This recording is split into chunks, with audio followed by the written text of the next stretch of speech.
नमस्कार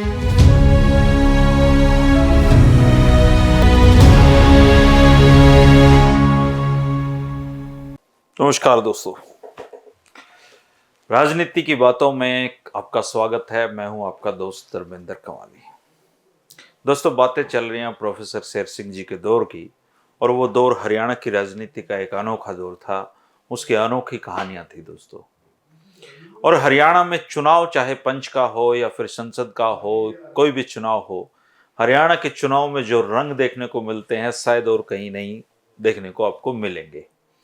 आइए आज बात करते हैं 1952 के चुनावी रंगों की।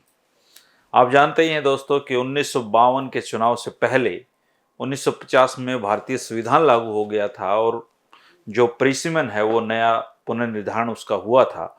और उसके बाद जो पूर्वी पंजाब, यानी कि जो पंजाब अब है, संयुक्त पंजाब में हम थे, उसमें 154 सीटें कुल बन गई थी।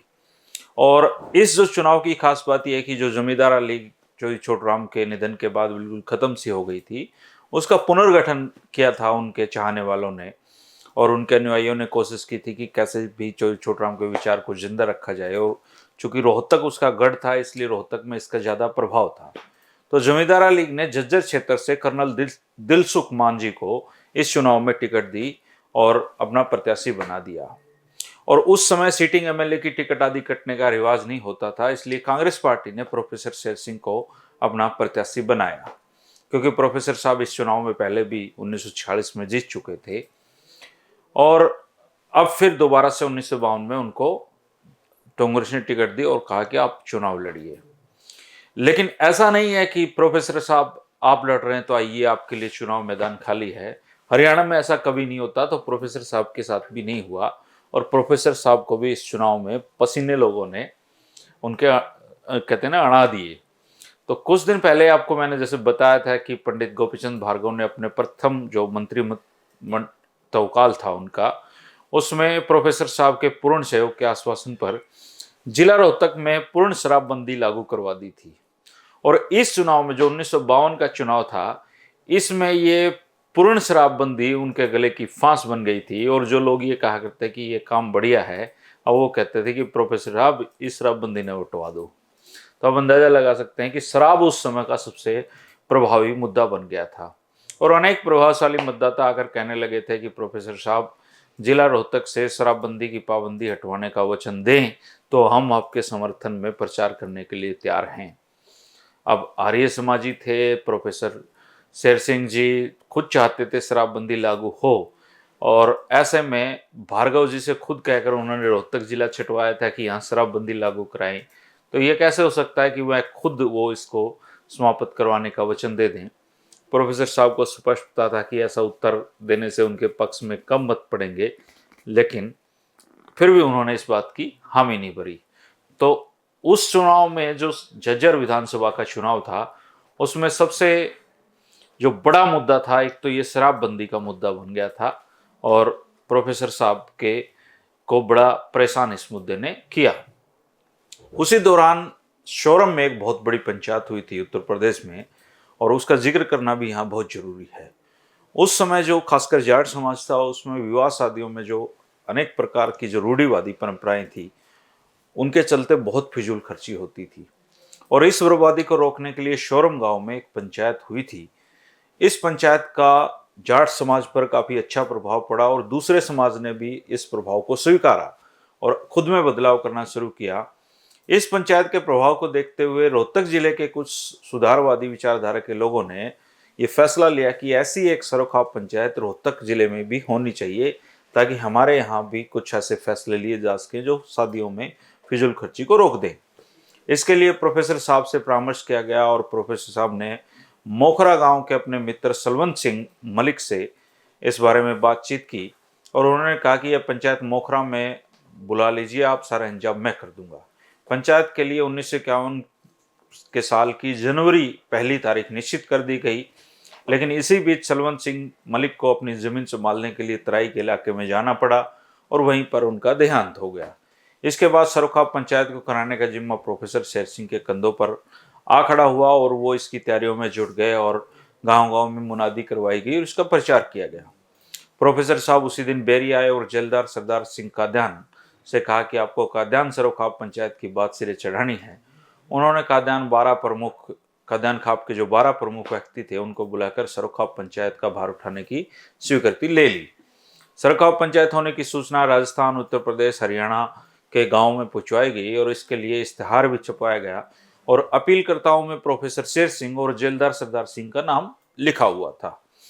इस पंचायत के विषय में दहिया खाप ने भी अपना अधिकार जताया था कि चूंकि वो गोत्र यहाँ पर है और उनका अधिकार है कि वो सरोखाप पंचायत का जो अध्यक्षता करें, परंतु अंत में सर्व जो सम्मति से आचार्य भगवान देव जी गुरुकुल झज्जर वाले उनको पंचायत का प्रधान चुना गया और प्रोफेसर शेर सिंह को मंत्री की जिम्मेदारी दी गई। सरोखाप पंचायत बहुत ऐतिहासिक रही और उस दौर में भी करीबन 1 लाख लोगों की भागीदारी उस समय थी और ये वो गाड़ी गुड़ियों का दौर नहीं था, बहुत कम गाड़ियां उस समय होती थी। तो आप समझ सकते हैं कितनी बड़ी पंचायत वो रही होगी। पंचायत ने कुछ महत्वपूर्ण फैसले भी लिए थे जो ऐतिहासिक रूप से बहुत महत्वपूर्ण है और शायद उनकी आज भी उतनी ही जरूरत है। उसमें एक फैसला तो ये होता है कि बारात में 5 से अधिक आदमी नहीं जाएंगे। दूसरा ये होता है कि ब्याह में कढ़ाई नहीं चढ़ाई जाएगी और तीसरा 5 से ज्यादा तीड़ विवाहिता लड़की लेकर नहीं जाएगी। अगली पिछलियों की तीड़ भी बंद कर दी गई थी। मतलब ये था कि बड़ी पीढ़ी और छोटी पीढ़ी की कोई तीड़ नहीं बांधी जाएगी। 1 सोने की अंगूठी और 50 तोले से अधिक चांदी के जेवर किसी भी विवाहिता को नहीं चढ़ाए जाएंगे। 1 रुपए की सगाई ली जाएगी। दान और भात के 51 रुपए होंगे मैक्सिमम। वस्त्रों का कोई दिखावा नहीं होगा और विवाह में किसी भी प्रकार की मांग नहीं होगी। और 10वीं महत्वपूर्ण जो फैसला था उनका वो था कि लड़कियों को पढ़ाने पर जोर दिया जाएगा। मोदी सरकार तो आज कर रही है बेटी बचाओ बेटी पढ़ाओ। 1952 में 51 में रोहतक जिले में यह नारा चला था। पंचायत का असर समाज पर होते हुए देर नहीं लगी और सरोखाप के फैसलों का असर धीरे धीरे करके समाज में फैलने लगा और एक तरह से शादियों में जो फिजूल खर्चियां थी वो एक तरीके से बंद ही हो गई थी। बिल्कुल सारा इसको सामाजिक बुराई समझा जाने लगा था और इसका सबसे ज़्यादा जो फायदा था वो गरीब परिवारों को हुआ और बहुत गरीब परिवारों की बेटियों उनके पिताजी को बिना दिक्कत के साथ अपनी बेटियों की उन्होंने शादी करवाई। जाट समाज के सरोखाप पंचायत का जो फैसला था इसका असर दूसरे बाकी समाज पर भी हुआ और बाकियों ने भी इन फैसलों को अपनाना शुरू कर दिया। काफ़ी लंबे समय तक चला गया और उस समय जैसे आजकल सिलेंडर विलेंडर का अभी तक दिक्कत होती थी पीछे, तो उस समय शादियों में सबसे बड़ी दिक्कत चीनी की होती थी क्योंकि चीनी का परमिट अलर्ट होता था डीसी ऑफिस से, बड़ा लंबा चौड़ा उसके लिए कोशिश करनी पड़ती थी जब जाके शादी में मिठाई बनाने के लिए चीनी मिलती थी और उसके लिए बड़े नेताओं के लोग चक्कर काटा करते थे। तो उससे भी लोगों का पीछा छूट गया।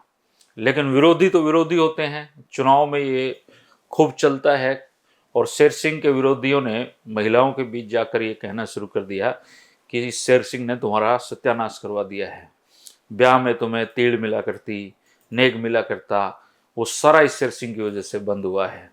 और बेटियों का नुकसान इसने करा दिया क्योंकि सोने और चांदी के जेवर चढ़ाते थे जो मुसीबत में काम आते, लेकिन अब जो बेटी हैं तुम्हारी वो नंगी बुच्ची जाएंगी अपने ससुराल। इस प्रकार के उस समय ये चला करते। उस समय ये सोशल मीडिया का दौर नहीं था तो गांव गांव में ऐसे बातें होती थी और इतना ही नहीं, लोकगीत भी इस पे बन गए थे जो शेर सिंह जी के बारे में थे कि उन्होंने लड़कियों को कैसे उनका नुकसान किया है और जी भरकर महिलाओं ने इसे कोसा था। और इस चुनाव में के दिनों में एक ऐसी घटना भी हुई जो सीधे सीधे पंडित नेहरू और जाटों के बीच में एक विवाद का विषय बन गई। जैसे अभी चौधरी चरण सिंह का फोटो नहीं लगाने का इश्यू चला हुआ है, वैसा ही उन दिनों क्या था, रोहतक में चुनाव के सिलसिले में एक भारी जलसा रखा गया और पंडित जवाहरलाल नेहरू भी उस जलसे में आए थे और अपने भाषण में उन्होंने कहा कि हरियाणा के कुछ लोग अब भी अंग्रेजों के पिट्ठू बने हुए हैं, उनके आज भी प्रशंसा करते हैं। ऐसे लोगों को अगर अंग्रेज आज भी पसंद है तो उन्हें अंग्रेजों के पास चला जाना चाहिए। आजकल जैसे कहते हैं ना लोग, पाकिस्तान चले जाना चाहिए, वैसी बात कही थी। और इसको जो जमींदार पार्टी के लोग थे उन्होंने जोड़ दिया कि पंडित नेहरू तो ये चाहते हैं कि जाटों को भारत से ही चले जाना चाहिए। देखते देखते ये बात पूरी तरीके से फैलती चली गई और जहां प्रोफेसर शेर सिंह का चुनाव शुरू में एक तरफा दिखाई दे रहा था, वो एक एक वोट के ऊपर उसकी टक्कर बजने लगी। 1952 में के चुनाव में जो वयस्क मताधिकार के नाते मतदाताओं की संख्या भी काफी बढ़ गई थी। आजकल की तरह चुनाव भी तब एक दिन में खत्म नहीं होते थे। 1952 के चुनाव में झज्जर में कुल 98 मतदान केंद्र थे और चुनाव कराने के लिए 7 चुनाव जो पार्टियां थी वो सरकार ने नियत कर रखी थी। ये दल एक स्थान से दूसरे स्थान पे जाते और चुनाव करवाते थे। तो इस प्रकार से कई दिन में ये चुनाव संपन्न हुआ और इसको इस धीरे धीरे ये प्रचार भी चलता रहा। प्रोफेसर साहब भी लगे रहे, दूसरे लोग भी अपने अपने प्रचार में लगे रहे और बड़ी मुश्किल से प्रोफेसर साहब 1000 वोटों से ये चुनाव जीत पाए। लेकिन जीत तो जीत होती है। और जिला रोहतक में कांग्रेस उस समय बहुत धक्का उसको लगा, क्योंकि 3 विधायक जमींदारा लीग के जीते थे। और इस चुनाव में कांग्रेस छोड़ने के बाद गोपीचंद भार्गव ने भी 2 स्थानों पर चुनाव लड़ा था और दोनों स्थानों पर वो हार गए थे। चुनाव में कांग्रेस बहुमत से विजयी हुई और भीमसेन सच्चर को फिर से मुख्यमंत्री बनाया गया। और हरियाणा की तरफ से पंडित श्री राम शर्मा जी और चौधरी लहरी सिंह जी को मंत्री के रूप में सच्चर साहब के लिया गया। प्रताप सिंह कैरो को भी सच्चर साहब ने अपने मंत्रिमंडल में स्थान दिया था। और प्रोफेसर साहब इस बार भी मंत्री नहीं बन पाए और उनके दोस्त चौधरी बदलू राम जी को इस बात का सदा अफसोस रहा कि वो उनको मंत्री नहीं बनवा पाए। कल के वीडियो में विशाल हरियाणा और महादिल्ली प्रदेश के नारे की कहानी बताएंगे दोस्तों। जिन लोगों को ऐतिहासिक बातों में दिलचस्पी है उनके लिए बहुत महत्वपूर्ण है कि ये आखिर महादिल्ली का या विशाल हरियाणा का ये कॉन्सेप्ट क्या था। आजकल सोशल मीडिया पे लोग कुछ साथी इसका जिक्र करते हैं, तो मैं आपको बताऊंगा कि विशाल हरियाणा का आखिर कॉन्सेप्ट क्या था। वीडियो अगर पसंद आए तो दोस्तों लाइक करें, कमेंट जरूर करें। और एक रिक्वेस्ट आपसे है, क्योंकि इस जो वीडियो की रीच है ये बहुत ज़्यादा होनी चाहिए, लेकिन अच्छी चीज़ों के कदरदान बहुत कम मिलते हैं। इसलिए अगर आप जैसे साथी कुछ और हों आपकी जानकारी में, जो इस तरह की ऐतिहासिक चीज़ों को, ऐतिहासिक बातों को पसंद करते हों, राजनीति में दिलचस्पी रखते हों, छोटा सा काम कर दिया करें। शेयर का इस पर एक बटन है, 4-5 लोगों को ये वीडियो आप भेज दिया करें। इससे फैलाव होगा इसका और हमारा जो कुनबा है वो बढ़ता रहेगा। बाकी 3 बजे राजनीति की बातों में हमेशा मिलते रहेंगे, ये मुलाकातें चलती रहेंगी। बहुत सारी चीज़ें हैं हरियाणा की राजनीति की, अनगिनत चीज़ें हैं जो अभी सामने आनी बाकी हैं। आप लोगों का प्यार मिलता रहा है तो ये ज़रूर सामने आएंगी। शुक्रिया, नमस्कार।